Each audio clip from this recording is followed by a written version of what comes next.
Hello दोस्तों, आइए समझते हैं अगर आपके पास भी 50,000 से 1 लाख रुपए हैं तो आप उसका उपयोग कैसे कर सकते हैं। अगर आपको इन पैसों की ज़रूरत कुछ समय बाद पड़ने वाली है तो आप उस पैसे को लिक्विड फंड में डाल सकते हैं। लिक्विड फंड एक डेब्ट फंड है जो 91 दिनों तक की मैच्योरिटी के साथ commercial paper, government securities, treasury bill आदि जैसे निश्चित आय वाले उपकरणों में निवेश करता है। लिक्विड फंड की नेट एसेट वैल्यू या NAV की गणना 365 दिनों के लिए की जाती है।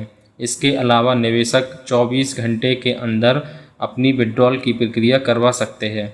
इन फंड में रिस्क बहुत कम होती है और आपका पैसा सुरक्षित रहता है। लिक्विड फंड में 7 से 9% के अंदर रिटर्न आसानी से मिल जाते हैं, जो कि सेविंग अकाउंट के 4% रिटर्न से काफ़ी बेहतर हैं।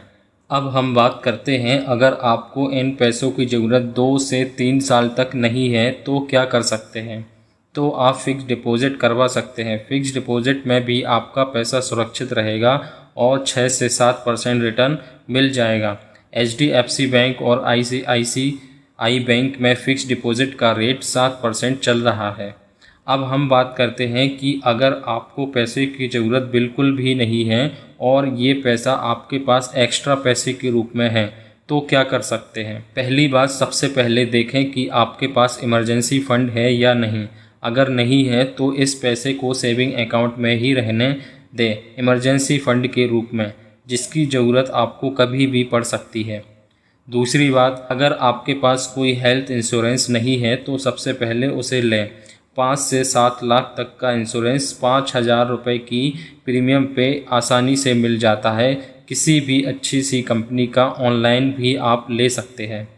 हेल्थ इंश्योरेंस लेने के बाद टर्म इंश्योरेंस यानी जीवन बीमा भी लें। यह आपके परिवार को आपके बाद एक बहुत बड़ा फाइनेंशियल सपोर्ट देता है।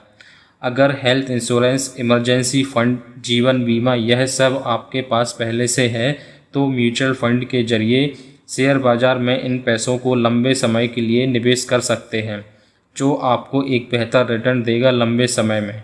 तो दोस्तों, आशा करता हूँ आपको अच्छे से समझ में आ गया होगा। अगर आपके पास भी 50,000 से 1 लाख रुपए का फ़ंड पड़ा हुआ है तो इसको कहाँ यूज़ करें।